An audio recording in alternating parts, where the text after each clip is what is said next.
Yeah, so I heard about this Bitcoin thing once. I heard some internet money that people are using. It's like the tulips. The tulip bubbles, yeah. It's tulips on the digital age. What is up, freaks? It's your boy Marty Bent here for an episode of Rabbit Hole Recap with our boy Matt Odell. Matt, what's going on? Life's good. We've been sitting here just like doing research for the last hour. We were supposed to start this an hour ago. We've just been sitting here shooting the shit about everything that's been going on. Big week, inside and outside of Bitcoin. Well, we ate lunch first.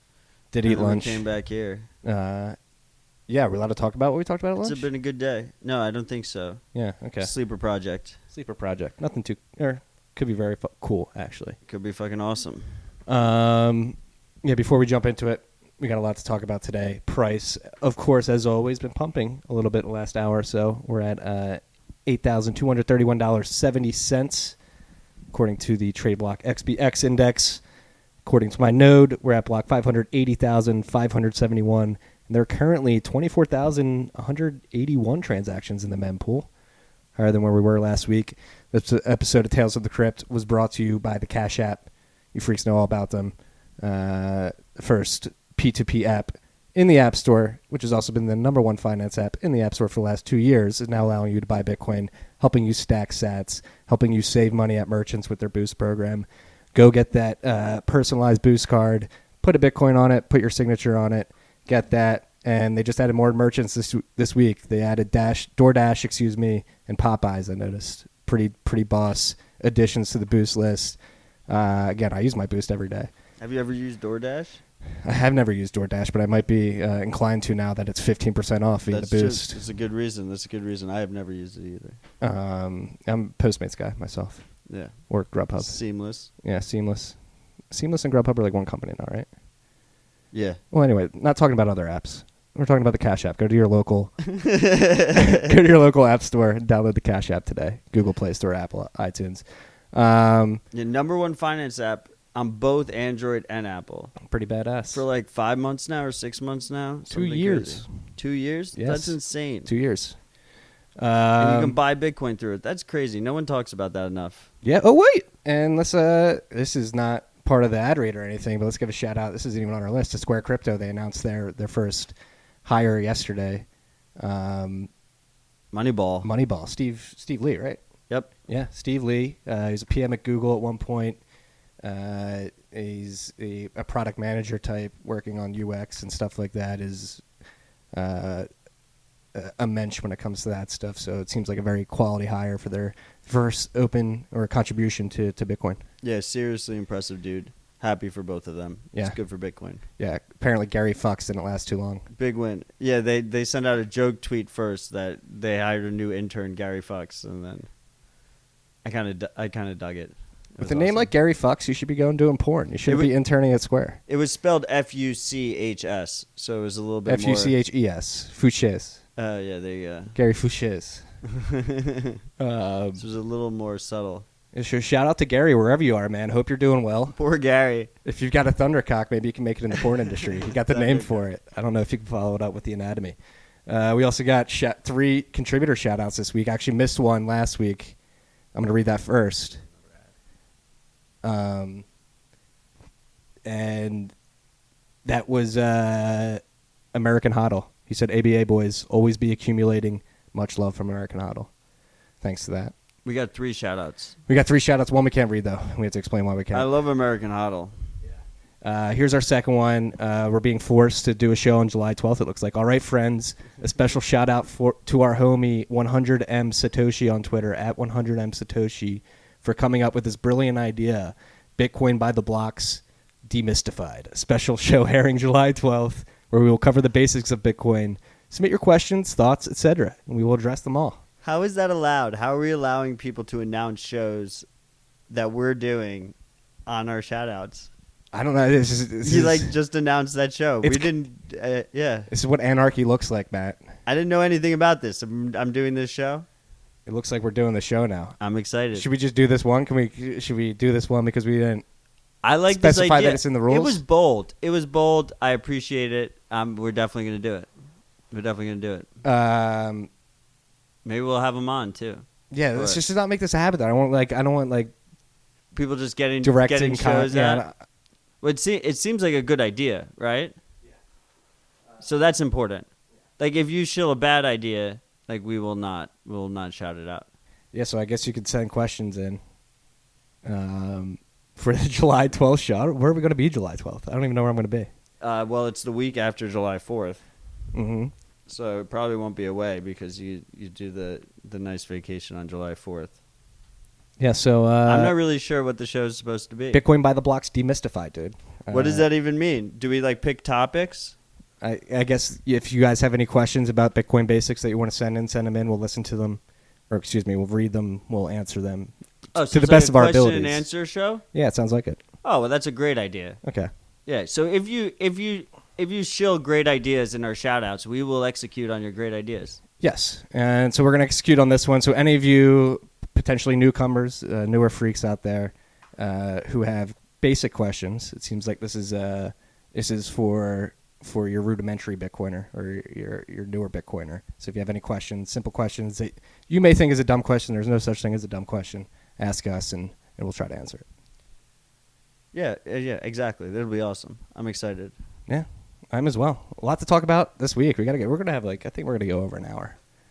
Oh, we had a third shout out that was. Oh yes, this is true. Basically, like an advertisement for a product. Yeah, an advertisement for a product. Yeah, we're not doing that. Yeah, that's not. We're gonna send the money back. So don't try and advertise your product in the shout outs. Yes, please don't. Thank you. And yes, send me an address, and we will send back those satoshis, those sats. Yeah, the shout out's just a fun, interactive thing that we want to do.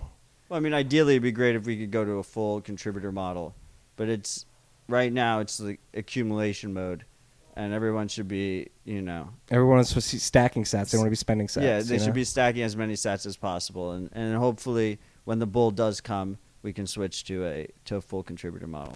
We'll see. And look at the White Rabbit BTC sent us coasters and glasses, Bitcoin whiskey glasses, and fucking coasters that are laser etched, I guess. Yeah, stay humble, stack sats. That's fucking dope. Shout out to White Rabbit BTC on Twitter. Huge come up. Whiskey glasses as well. Thank you for that. We're enjoying whiskey in the glasses right now. We're drinking out of the glasses he sent us. Yeah, it's great. It was genius. He was like, everyone's sending you alcohol. No one sent you glasses and coasters. It's perfect. Thank you again. This is very enjoyable. My wife even likes these. She's thinks they fit in aesthetically with the rest of our glassware. So cheers. Good for having the same sort of design think as my wife.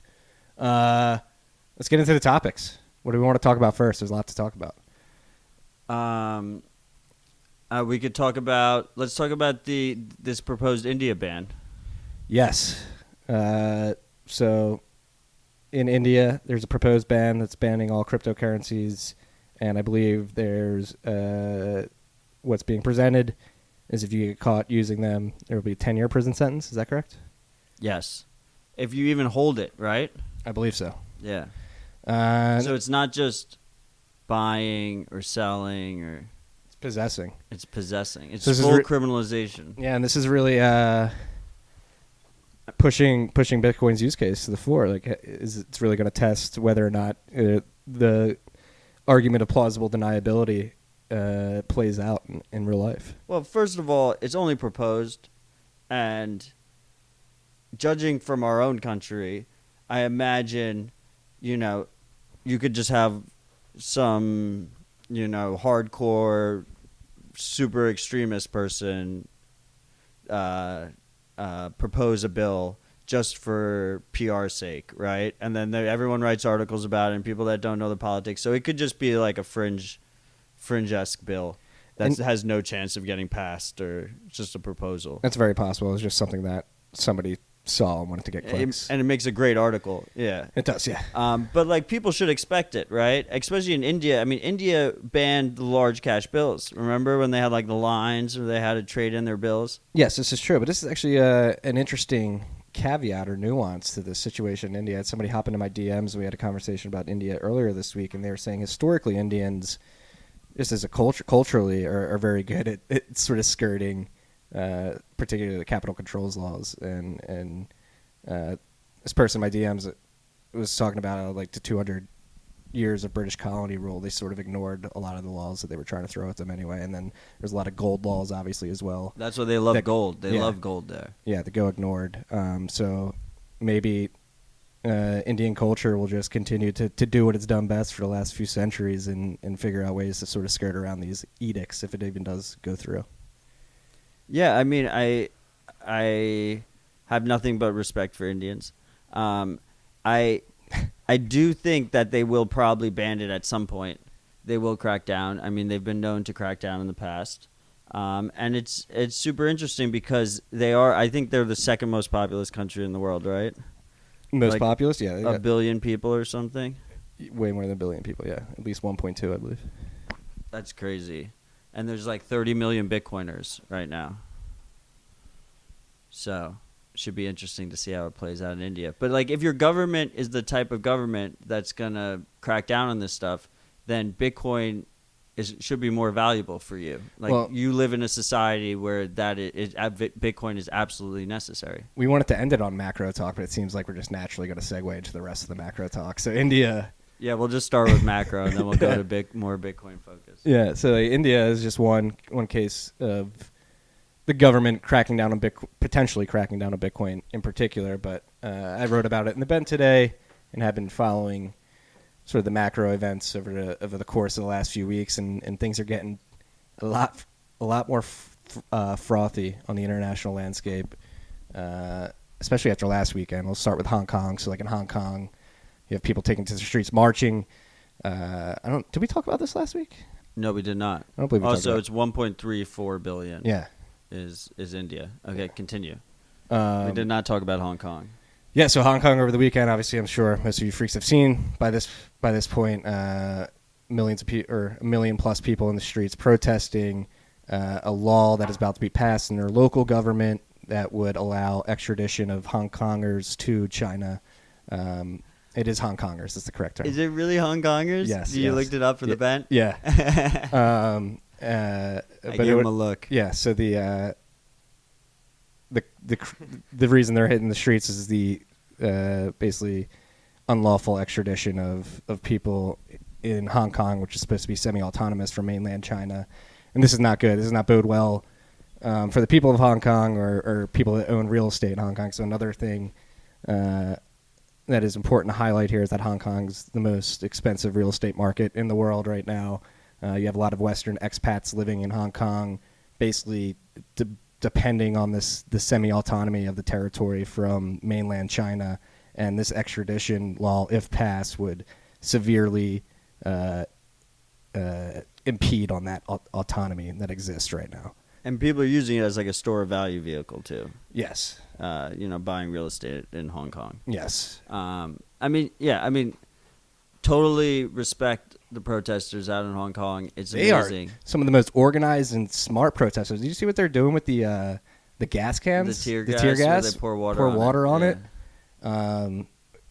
Actually, very inspiring. And then on top of that, again, you actually have this in the show notes. Niraj pointed out why cashless societies are terrible. The protesters, they're so afraid to be identified because the police in Hong Kong eventually upgraded the protest from a protest to a riot. So if anybody were arrested, they could have done jail time. And the way you're able to track people via their MTA cards, and the cameras, so they all had face masks on. And well, it's good because they wear the air pollution masks, right? So they're like, "Oh, I'm just protecting from air pollution. I'm not trying to cover my face." Yeah, but they were for the first, like, you never see, apparently in Hong Kong, you never see people actually using cash to buy tickets for the train station. Octopus cards is super easy because I was just there in January. Yeah. So what was it like? It's pretty crazy seeing it on TV. About TV, I don't watch TV. Seeing it on like the computer, video computer. I think. First of all, you see, Hong Kong is like a super connected society, right? So they've learned not only from their own protests, they had the umbrella movement a couple of years ago. In 2014, and it's important to talk about the umbrella movement because the umbrella movement was over the fact that mainland China, not the people's back of China, but the Xi regime wanted to have a sort of a screening of the politicians that would be elected in Hong Kong.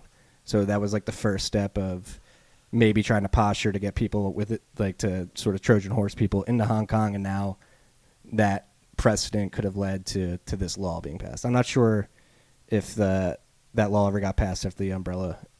I think I'm not positive either, but I'm pretty sure People's Republic of China won most of that shit. Yeah. Um, So this is the next iteration, and do a little Hong Kong history. Hong Kong was leased by the British Empire for 99 years between. It wasn't like a real lease because like the British owned that shit, and then as like penance, Yes. they said, well, we'll just lease it from you. We'll give it back to you, but we'll lease it for 99 years, and then they were turned in like 97, I think. Officially, yes. Yeah. But again, so And then since then, China has said it's like, what was the saying? Like two nations, or I don't know. It was like they have like a two government rule or whatever. The idea was that it was going to be separate and like autonomous, but it's obviously that's bullshit, and they've slowly creeped in, and I mean you see it. You just see it like interacting with people from Hong Kong. Like they know this is coming. Like people were getting censored after. And threatened after the umbrella movement and how that went down. And I mean, I remember saying to myself, like, it's pretty amazing to me that this is such a expensive real estate market. Like, I can't even imagine owning like a $60 million building, and just like at any moment, like the People's Republic of China can come in and make it worthless. Yeah, there was actually a really good Real Vision interview that came out last week. Raoul Paul from Real Vision interviewed Kyle Bass. And Kyle Bass basically explained his investment thesis for a short Hong Kong play and went into the real estate fact. And he mentioned towards the end of the interview that he has a bunch of Western friends that have been living in Hong Kong their whole lives who have for the first time sold their houses and moved because they're so afraid of this stuff. So, yeah, even just living there, let alone investment. Like I can't imagine, especially with this extradition clause. Like if that gets like, and it was like kind of like it was separate. Like we went through different customs. The customs was super easy. You know, the currency was pegged to the dollar, but like at the same time, like in the middle of the city is like a massive communist building, you know, like how can you escape that? Like they're like right across the way handling everything. Yeah.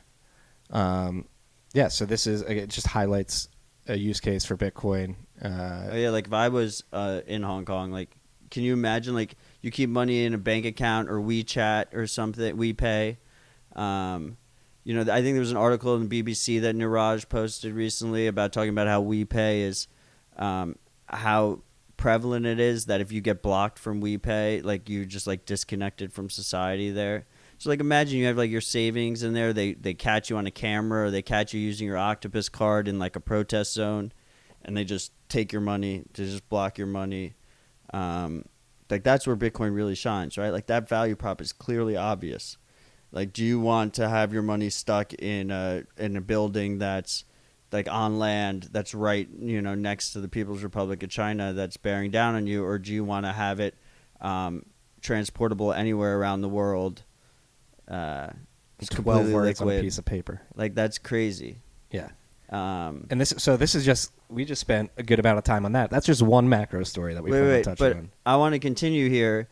The two things that were interesting about this protest is not only did they learn from their past protests, but they're such a connected society that they were able to learn from like pretty much any protest that's ever happened, like through the internet. One of the things that's interesting about Hong Kong is even though in mainland China, like the internet is censored, in Hong Kong it isn't. You know, it's probably like all surveilled, but it's not the full firewall, Chinese firewall. And a lot of the coordination was happening through Telegram, and they're operating in Telegram group chats. And you have to keep in mind in Telegram group chats, like you're only as strong as your weakest link. Like anybody in that group chat, if it's a public group chat, could be like a mole or screenshotting or just have bad security. Their phone could be owned or something. And on top of that, so not only is there reports of the Chinese having moles inside of the Telegram group chats, Telegram experienced a DDoS last night, where they were just getting hit super hard from Chinese IPs taking down their servers. Really? Yeah. So they're retaliating. Yeah, I mean, it was cyber warfare during a protest to try and quell protest. We live in interesting times, man. What the fuck? It's crazy. Yeah, this is like the kind of shit you have to like work into your threat models when you talk about these systems. Yeah. No, and again, that's another Ben I wrote earlier this week, is like it's hard to be a skeptic out here. Like the concept of a perma-bear, and obviously Bitcoiners are inherently skeptical and are, let's be honest, we are talking and buying Bitcoin because we think there's a potential for a financial calamity, or not calamity, there's potential for calamity, yes, but tumult in the future. But again, just looking around the world right now, there's so much going on. Like today even, that's the next part we'll go in the macro talk, like the Strait of Hormuz. There was a tanker that was bombed, and right before we went on air, Pompeo, what is he, the Secretary of State? I think so, yeah. He came out and then blamed it on Iran. So like that just inherently in my mind, I hate it that it is this way, but I'm just like inherently skeptical, and false flag is the first thing that comes to mind. It's too perfect. We're in a trade war with China. They're saying it was a torpedo from Iran, right? Yes. We're in a trade war with China. If oil prices go up during a trade war, that benefits us significantly. At the same time, our biggest ally in the Middle East is Saudi Arabia, and they really don't like Iran. So it could be like a Saudi false flag. That as well. And then on top of that, like, why the fuck would Iran just bomb a random oil tanker? What does that get them? Exactly. I mean, the real reason the U.S. and the Saudis want to attack Iran is because they have some of the cheapest Bitcoin mining costs in the world. It's true. It's a good motive. That's what the future wars will be about. I guess that's what they're about now, because it's all about energy. Yeah, but... So what happened to the oil price? The oil price went up, right? Let me check FinViz. It has to go up in this situation, because that's one of like the main channels, right? Yeah, it's the Strait of Kuwait needs it too, right? The Strait of Hormuz is the busiest canal, or waterway in the world. That's where a lot of the oil trade goes down. Busiest waterway for oil in the world, right? Yeah, crude oil's up to 52 today. So it went up. It went up. Nothing crazy. Do you remember when it was like in the hundreds? Oh yeah, it was. Yeah, I was in high school, fucking driving to school every day. They said it was never going to be under 100 again. They like did the Charlie Shrem tweet, but for oil. Yeah, so oil today. Yeah, oil was up. Yeah, it was up like 1.5%, 2% today. Yeah, it's got to go up on that news. Yeah, it's up 225 bips today. Well, we'll see what information comes out. Yeah, we'll see what comes out. I hate that I'm inherently skeptical about it, though. Well, it also boosts ratings going into an election cycle. Yes, a lot of. But are you tired of being a pawn in these geopolitical games? Trump wants to be like a wartime president. You could tell. Yeah. No, and Pompeo, I'm pretty sure he's like a war hawk as well. I don't really know much about him. Neither do I. I imagine so. Give peace a chance, people. Everyone's a war hawk. Give peace a chance. We'll get on from the Strait of Hormuz. Italy today announced that they proposed in their Congress or their government, whatever they have, proposed a bill that would tax people's safety deposit box and savings in banks, just as retail deposits in Italian banks are hitting like recent all-time highs, or recent highs, excuse me. And again, this is another sort of raging, hot, throbbing. Where should Italians keep their money, Marty? Is anywhere safe? Should they just take out cash and put it in their underneath their mattresses? I heard about this crazy internet money called Bitcoin. A lot of the nerds are picking it up and storing money there. I don't know. It's too volatile, though. The price is up and down. You never know where it's going to be. You got to know how to use a computer. Everyone says they want a stable coin, but really what you want is just a coin that always goes up in price. In all seriousness, though, you want a coin that you know you have possession of and that you have control of. And nobody can take it. So it's huge. It's huge for Italian. If I was Italian right now, what I would be doing, I mean, I'm fucking American, and what I'm doing is trying to accumulate as much Bitcoin as possible. But that's what I would be doing if I was an Italian, if I was in Hong Kong, But if I was in Iran. Let's just walk through the absurdity of a tax on safety deposit boxes. Like, you're talking about literally going in and raiding people's savings. But how does that work? Are they like market selling my diamonds? Like, how does that? Maybe they're getting like an evaluation firm or something to value the amount in your safety deposit box and then sending you a tax check after that. But they're not doing it right away, right? They're not doing it yet, right? No, it's proposed. So, like, who would be an idiot? Like, isn't everyone are the banks just, like, packed with people going to their safety deposit box? Like, if I read this article, like, there'd be I would just leave them a note, like, hi. If we have any Italian listeners out there that have run to a bank today, please let us know. Is this noise? Is this fluff? Or is this something that scares you? That's going on. We're not even done yet. Wait. And they can't print their own currency because they're in the EU. So instead, they're coming out with this quasi-currency bond thing, right? An IBOT? MBOT? MBOT? Aren't they called MBOTs? I don't know. But it's like this. It's like a mini bond. I think it's MBOT because I think it's a mini bond. If that's possible. Yeah, it's just like an overt. But you can pay taxes with it, and you can pay other expenses with it, which is like what a currency is. So they're like it's like a loophole around being able to print their own currency. They can pay their taxes with it. That sounds like legal tender. Yeah, exactly. But they're calling it I'm pretty sure they're calling it a mini bond. Interesting. Strange times we live in. Strange times we have in. So that's Italy. Let's go north to Germany. The German 10-year bond is trading at negative 24 bips. Earlier today, and has been treading water in negative territory for the last couple of weeks as its biggest bank, Deutsche Bank, reaches historic low stock prices, and is just another example of, and that's the second European country we talked about, of somewhat precarious situation in the financial markets out there. Like, all is not well, particularly in the euro. The euro might be the place to start. It might start in Germany with Deutsche Bank. Obviously, the Italian government is underfunded right now, is looking for ways to fund their wasteful ways.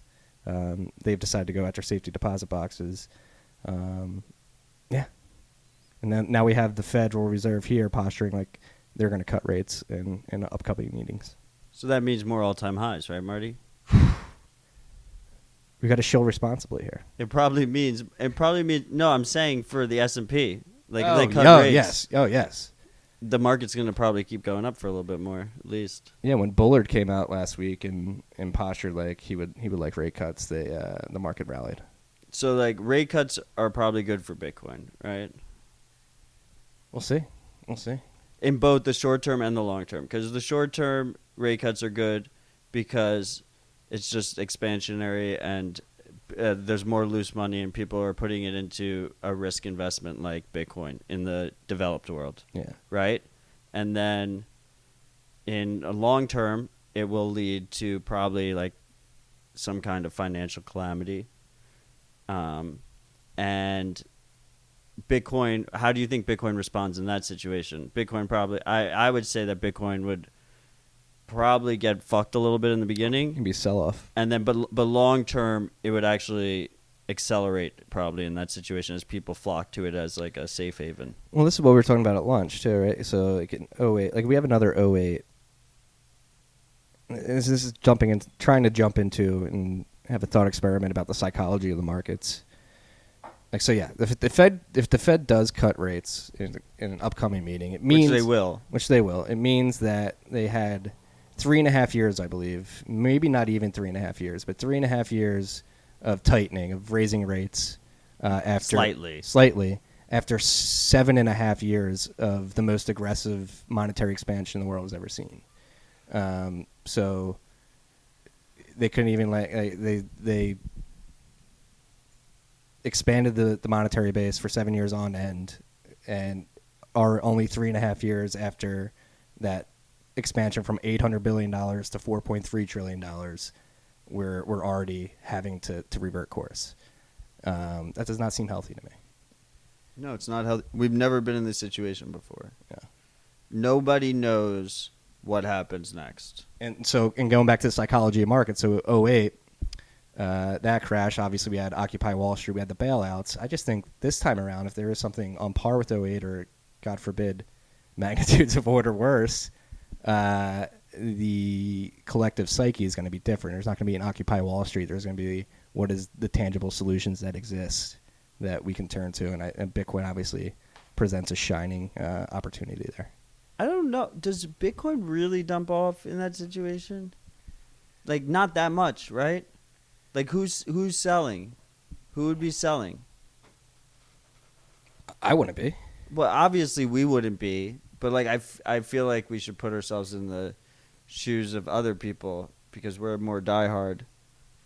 Do you think people would revert like all the way down to like the necessities of land, water, and bullets? I mean, we've already shaken out so many weak hands in the run from like 20 down. Like, I think it would have been really bad if it happened at like 18 or 15 or something, right? We could have gotten into like a way bigger dump than what we've already experienced. But the fact that we've shaken everyone out, shaken out so many people over this last bear market and it hasn't collapsed yet, like it would actually, I guess so what I'm saying is, like, I feel like if it collapses during a bull run, it'd be better. Like the beginning of a bull, the best time would be like the beginning of a bull run, right?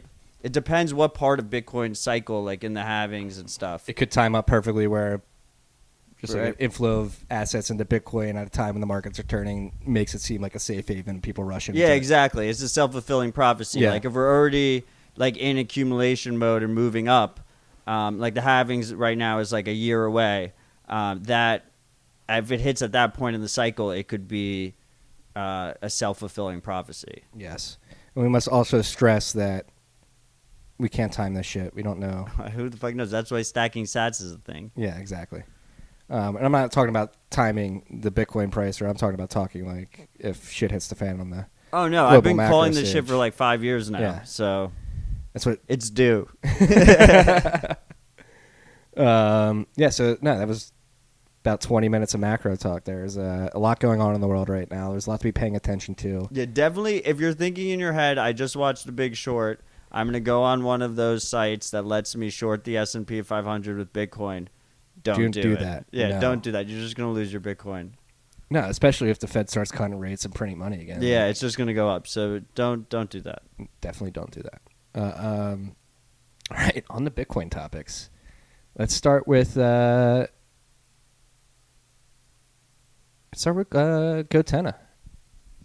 and TXTenna and Richard Myers, what they've been working on. Oh, this is a big deal. Global Mesh Labs. They launched Global Mesh Labs, which is an initiative to sort of open source their Lot 49 protocol, which basically incentivizes people using GoTennas to relay messages with Lightning Network payments. It pays you. It pays you to Relay messages. Yeah, be a relay node in a mesh network. Yeah. Or a bridge node if you're connected to the internet, and then push it out separately. Yes. So Which is badass. it's badass. And That's the main issue we have. Like, why, plenty of people buy GoTennas. They're like, oh, I'll go to the ski slopes. I can connect to, my friends who are within a couple miles. It bounces off of each other. They're like, that's great. But then when you actually talk about using it as an alternative to ISPs that might be censoring you or might be unreliable, it becomes a real problem because you need people to be running like always on relay nodes and the bridge nodes which go to the internet afterwards, right? So this is a protocol that will hopefully enable, there's still a lot of work to be done, but hopefully enable people to get paid through Lightning, get paid Bitcoin to run relay nodes. Pretty fucking badass. Yeah, and they didn't have to spin up a token to do it. They're using the Lightning Network. He's been trying really hard. Richard's a good friend of both me and Marty. He's been trying really hard to make sure that there's going to be no token involved. He does need some Bitcoin improvements on Core's side.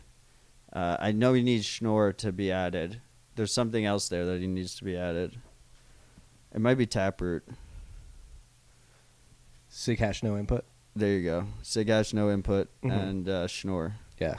Both those are proposed. They look like it's going to happen. So yeah. No, shout out to Richard Myers and team. We will be sitting down with Richard in the next week or so to talk about this project in depth. So look out for that episode. Again, we talk about this a lot. Like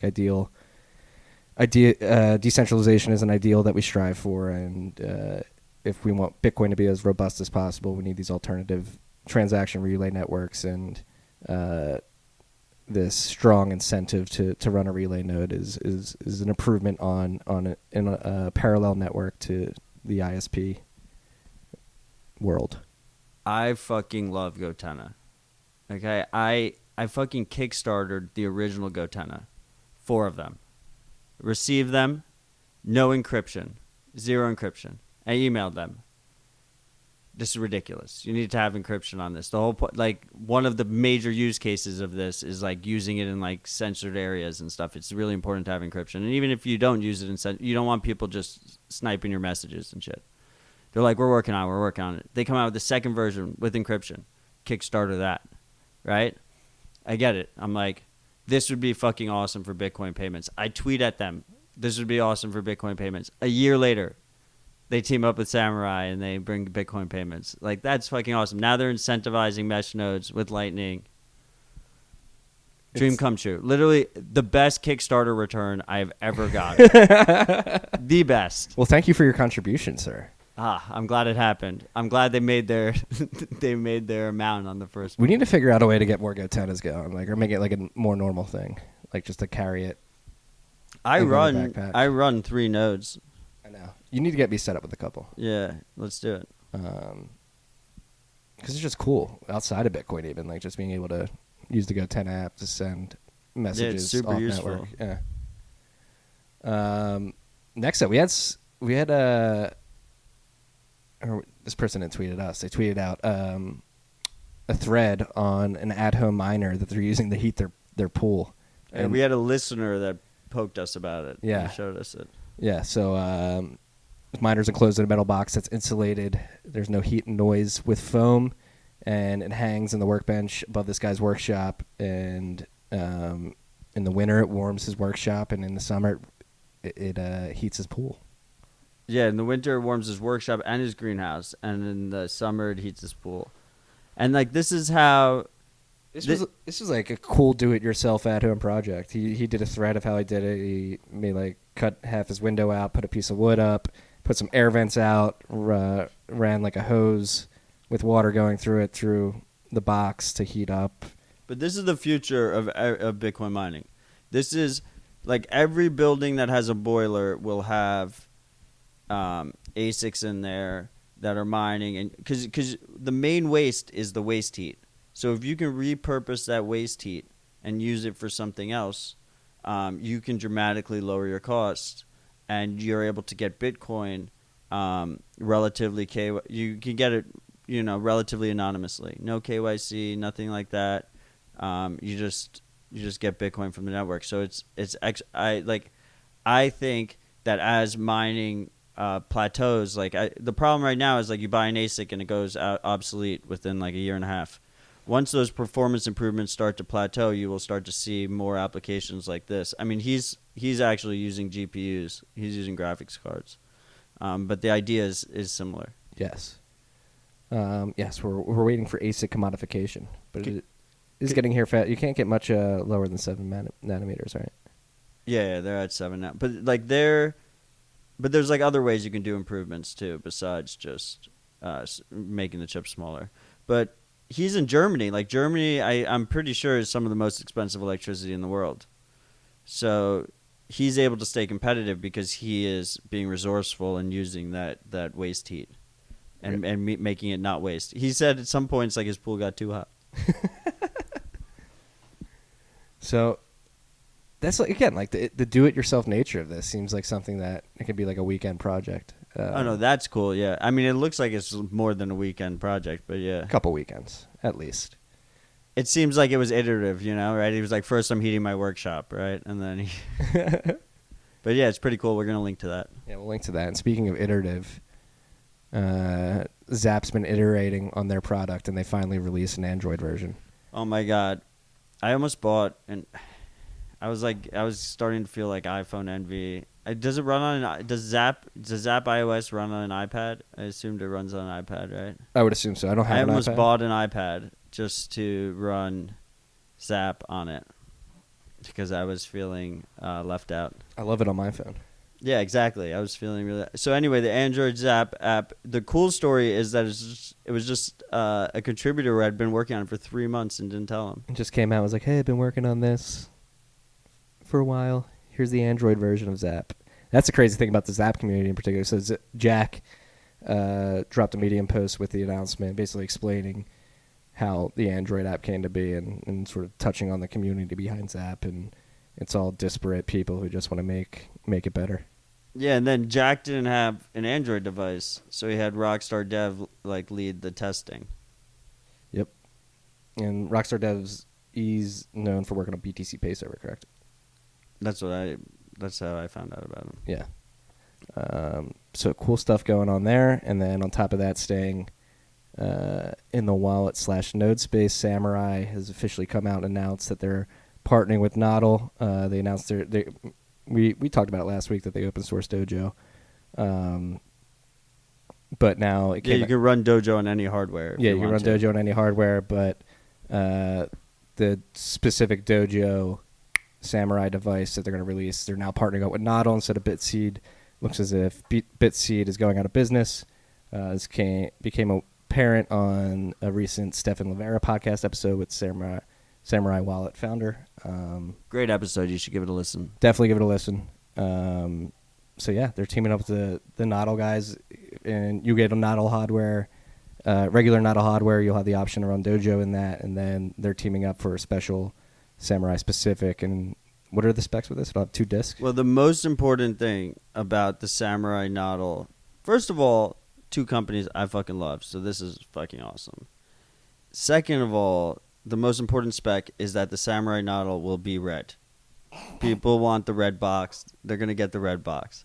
And then the second spec is there's going to be 2 SSDs in there, so it's going to be running in basically like a quasi-RAID type of format, where one SSD will always be backing up the second one. So if you do like a firmware update or something like that, it will update on one SSD. And then when all is good, then it will update on the second one. So you always have a backup no matter what. Pretty dope. Yeah, it's very exciting. Shout out for the Samurai team. Happy for those guys. You guys have been working hard, building cool shit. Whirlpool, Stonewall, Dojo. It's cool to see everything come to fruition. They went through a lot of shit with that hosting their own server, having their own servers, and they just raised a bunch of money too. They raised $100K. Raised $100K. So congratulations on that. Congrats on that. It'll be money well spent, I bet. And yeah, if you guys are buying Noddles or have other hardware you want to run Dojo on, it's open source now. Yeah, it's just that. First of all, that episode with Stefan and Samurai Dev was fantastic. Just absolutely so fucking bullish. Like, we might actually have privacy here. Like, we're working on it. I am definitely going to buy one of those Samurai Noddles. Just need to have it. I think that's still a couple months out. And I'm just really excited about all this. I have not run Dojo yet because I don't have an SSD that's large enough, so it's on its way. And then I will talk about it next episode. Yes. Sticking on open source announcements, a good friend of the pod, Neil Woodfine, announced that him and I'm going to butcher this. Jaime? I can't pronounce shit. Neil and Jaime Verbal are announced their open source Cerebus protocol, which is out there as a guide for businesses who want to set up their own Bitcoin storage, as it should be. They're really pushing the not your keys, not your Bitcoin, and they're trying to help businesses with this Cerebus protocol develop the best practices they can to securing their own coins. So shout out to Neil. I love this because it's non-custodial, multi-sig. Like, this is where I think especially when we see like stuff like the FATFA regulations coming, I don't know if they call them regulations, guidelines coming into play. Like I think it's actually going to be, not only is it better for so many reasons to self-custody your own coins, but it will also be cheaper for businesses to do that because they don't have to deal with all that bullshit. And the best way to do that is through multi-sig. So it's really good to see stuff like this come out. Yeah. Shout out to Neil's awesome. So. Yeah, Neil's awesome. He works at Blockstream and he's able to work on the Cerebus protocol on the side. Love the Bitcoin culture. It's just people building dope shit. So go check that out. We'll obviously link to that. Then another cool thing that was dropped this week, good friend of the pod, very good friend of the pod, another beefy Bitcoin boy, Willow Byrne, added a cool little upgrade to the Joule extension that he has, which is basically streaming spends. Both him and his brother are fucking legends. Right? It's like fucking insane, man. Like we were about to jump into record and he drops this. Yeah. So it's called Joule Allowances. It's only working on WebLN right now. So you have to be WebLN compatible, I believe, which is what Will's been building, and is the vision that he announced when he did Lightning. When he did Chaincode Labs Lightning Week last year, I believe, last summer. Basically recognizes that a payment's going through. Yes. So the way it communicates with the extension. Yes. And so right now on Joule, if you upgrade, you can configure allowances. Like if you're on a site that's Lightning Network compatible, like the dime bag on tftc.io, you can use the extension. If you hit buy a thought or get an invoice, the extension will automatically stream that payment and pay it for you. Under your limit, whatever you set as your limit. Yeah, so you set your limits, you set the parameters. You can say, I only want to be able to send a transaction out every X seconds, so you can avoid spam attacks and stuff like that. Really cool, pushing the UX forward. And this is something we've been talking about a lot, like streaming payments to Twitch players or something like that. Or yeah, basically, like imagine you set your limit for New York. Let's say the New York Times charges 1 cent an article in the future. Or they price it in sats or whatever it is. They charge 1 cent an article. It's a terrible blog. You set your allowance to 2 cents. Every time you click on a New York Times article, it basically just handling it in the background for you. It just pays them the 1 cent because you've allowed them to just take 1 cent from you, and then you don't see any paywall. It just automatically fucking does it. Yeah, that's fucking badass. Making it seamless. Yeah, absolutely. I fucking love it. No, this is.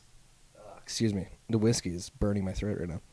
It's in a great glass, though, so we got that going for us. No, Will, we're lucky. Let's just give a shout out to Willow Byrne here. We're lucky to have him and his UX prowess on Team Bitcoin building on the Lightning Network. His UX skills are incredible. As somebody who likes to fancy himself as somewhat of a UX nerd, Willow Byrne's work really gets me hot and bothered.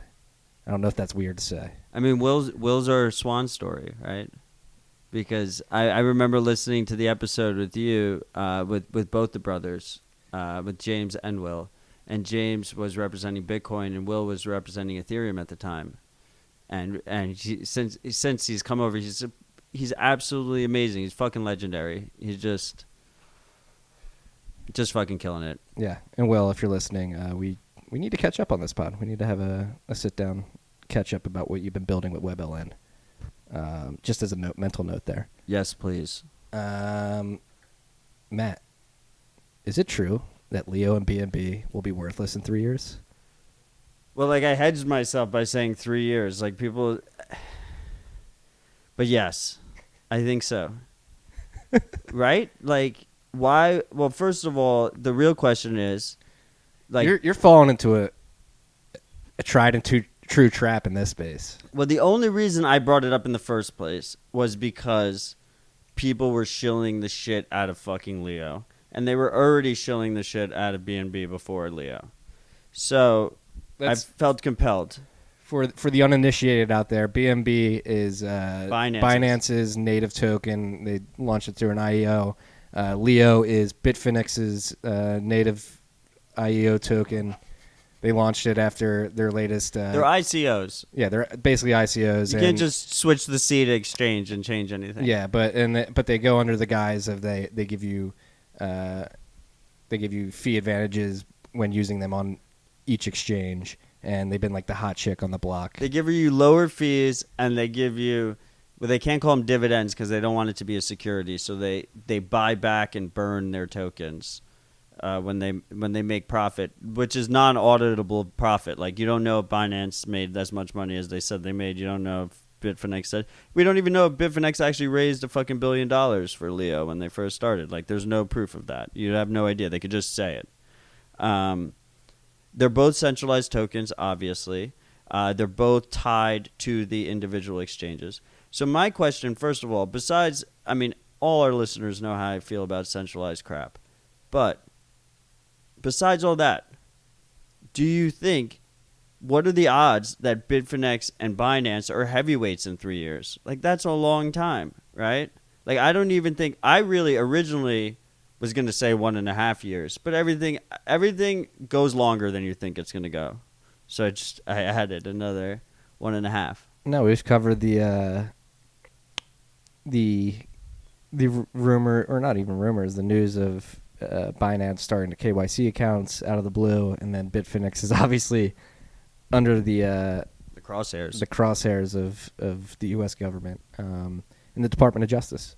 So 3 years, we'll see. But again, it is a tried and true trap to fall into. These things survive a lot longer than. Well, that's why I made it 3 years. I officially added. I mean, someone asked if I was willing to do the McAfee and bet my dick on it, and I told them no fucking way. Like, I'm not going to do that. You don't want to eat your dick, dude? And someone responded. I forget who responded. They're like, the market can be irrational longer than Matt can keep his dick, which I appreciated. You are correct.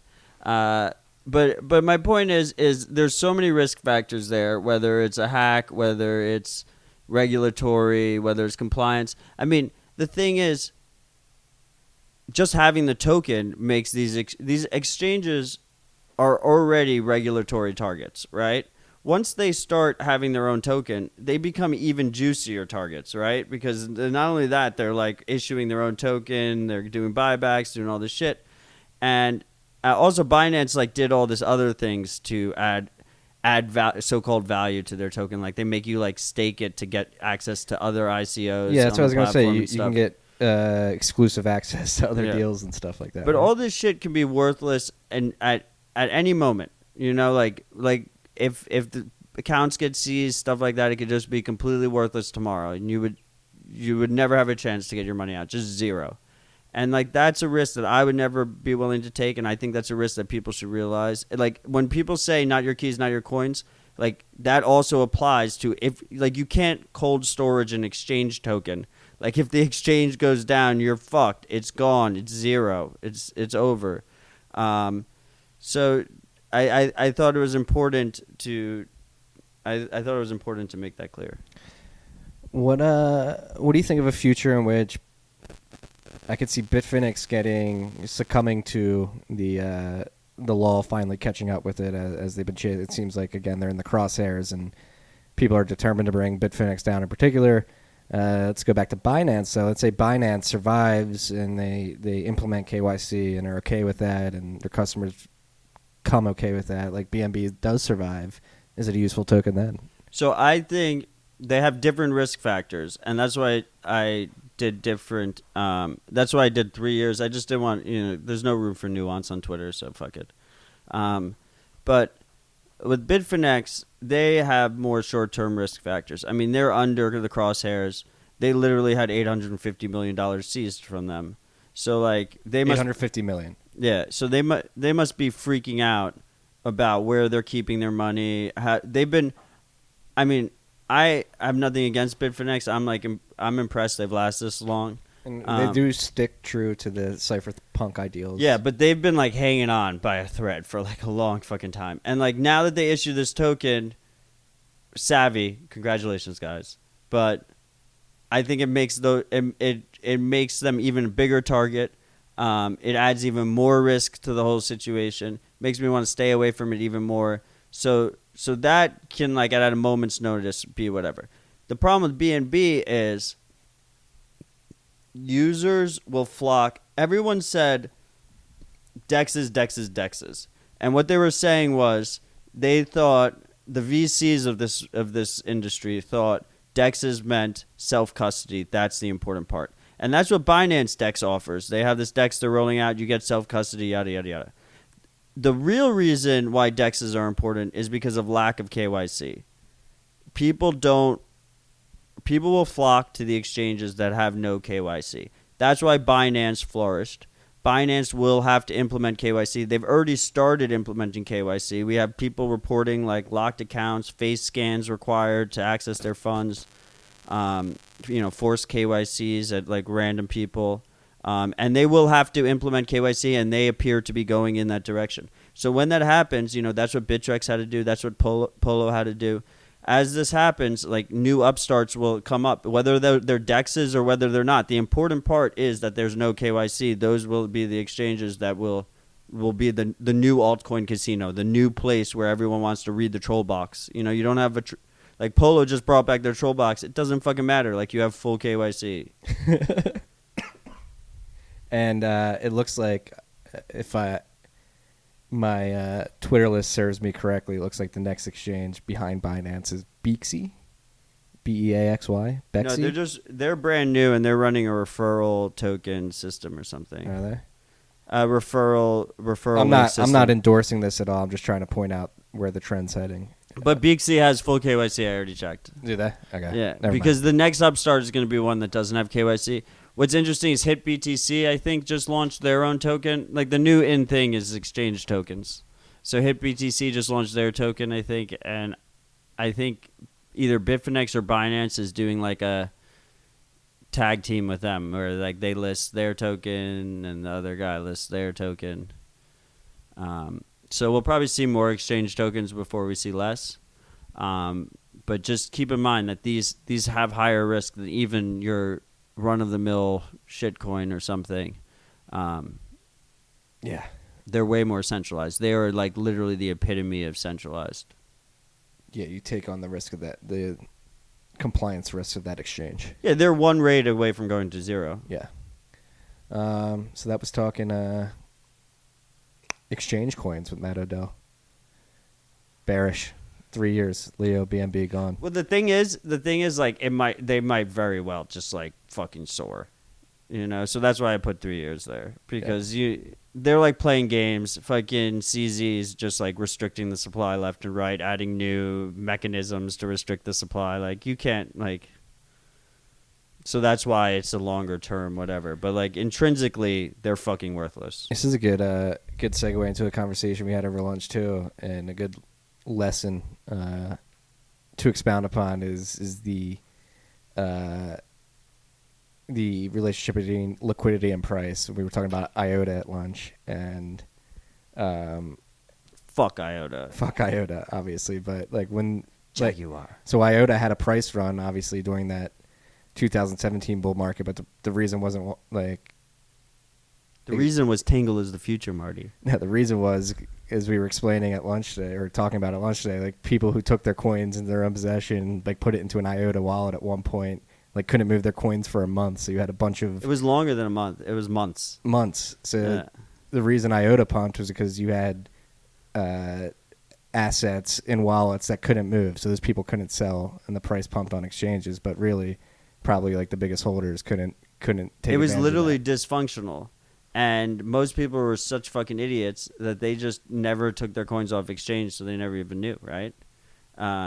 It was like the one time where like not your keys, not your coins backfired. You were actually better off leaving them on exchange, because if you sent them out to your own fucking wallet, you're running your own node, you were fucked. Yeah, but that price, it's argued that price wasn't like reflecting fundamentals at all. It was the fact that that was a completely incompetent protocol that couldn't function. Yeah, right. The price wouldn't have gotten that high if you could sell. So don't like kick yourself too hard, I guess. No. You did buy IOTA, so kick yourself a little bit. I did not buy IOTA, but I'm just saying the proverbial person, the proverbial you who fucked himself. The reason I knew was because I had friends come to me and they were like, "I can't spend my IOTA." Because, like, I, of course, was like, if you're going to buy this shitcoin, you need to transfer it to your own keys. It's really important. So, like, I ended up running my own node. I restored their keys. Like I tried to restore it for them, and it just didn't work. No, it didn't work. I think at one point, like the IOTA Foundation just like took all the coins, and then they had a KYC to get them, and they were like, "Well, I'm not going to KYC for that shitcoin," and then they just left. They just gave them to the IOTA Foundation, which they had a vulnerability and an upgrade, so they upgraded and they just swept all the vulnerable keys and just took all the coins, and they were like, "You need to give KYC if you want them back." It's a pretty douchey move. Yeah, it was really fucked up. They are maximalists now, so we have that going for us. Your friends or the IOTA devs? The guys who my two friends who were dabbling in IOTA, who I was helping them with. That's what I always say. It's like you got to get burnt by the stove. You know, once you get burnt by the stove, you realize the stove's hot. Yeah, IOTA was a very hot stove for some people. Very, very hot. That's it for the. And they're still running their shit. They're like big on partnerships. They always do the partnership thing. Do they? Fuck yeah. IOTA. If you see an IOTA partnership, just ignore it. I don't know where I was going there. Just ignore it. Tweet stamp. TweetStamp, a very great tool on Twitter.com. Make sure you include the word stamp in your tweet. That's all we got to talk about this week. What you got anything to riff on here? We're a little bit over an hour. Yeah, it's something I want to talk about. Oh, Abra. I think I had a lot of people DM me. I think the stock buying stocks with Bitcoin thing is really useful. Boss. Yeah. For multiple different countries. It's just really difficult to buy US equities and like basic ETFs and stuff. So that's like a decent use case. Like I still think that they are probably going to get fucked by regulators, but if they don't, that would be badass. Shout out to Abra. Yeah. Paving the way. And that's again, looping back to the macro talk earlier in this episode, and I wrote about it in the Bent this morning too. Like we're at a crossroads here. Do we want to allow, basically the system that exists in China, digital panopticon, to be exported to the rest of the world, or do we want to work hard to create open, free systems for future generations? And again, with all that macro talk, with all the tumult that's going on around the world right now in different locations, different scenarios, I think the opportunity that Bitcoin and other open source projects like Gotenna present is a golden opportunity that we should not squander. Don't be afraid. I mean, that's the reason I bring this up, is a lot of people are saying Bitcoin's inevitably going to be criminalized. And like I said in the Bent, like I don't think we should just bend the knee and roll over so easily. Well, I think it will inevitably be criminalized. Oh, yes. I've been operating under this assumption. If you operate under the assumption that Bitcoin will inevitably be criminalized and Bitcoin has value and will continue to accrue more value, then really you come up with, I need to get as much Bitcoin as possible, right? And like that was basically that's been my thesis. It's only till recently where I've been to the point where I don't think I still don't think America is going to criminalize Bitcoin. I just don't think we have our shit together, and I think too many rich people will own it by the time anyone realizes what the fuck's going on besides Brad Sherman. Yeah. Brad Sherman. He's just like rolling up he's at night, he's like, he can't fall asleep, you know, he's like, oh my god, they don't realize the Bitcoin's still going on, that internet money, because he's still proliferating. You definitely saw on like Twitter and shit that we were all like, he's absolutely right, that's exactly what we're doing. The Brad Sherman staying up at night, that gives me pleasure thinking of that. Not pleasure, but it makes me happy. No, absolutely. Yeah. I hope he has many sleepless nights. Yeah. That would be nice. This is the first time we've ripped a bunch of whiskey on a rabbit hole. Yeah, it's because we got these dope-ass glasses from White Rabbit BTC. Shout out to White Rabbit again. Shout out to you freaks for listening. Shout out to our contributors. Shout out to Cash App. Shout out to Bitcoin. Shout out to Bitcoin. This is it's a fun time to be alive. There's a lot of shit going on in the macro landscape as well. Stay humble. Stack sats. I just stole your tagline there, man. I'm sorry. I fucking love it. Cheers, guys. Peace and love.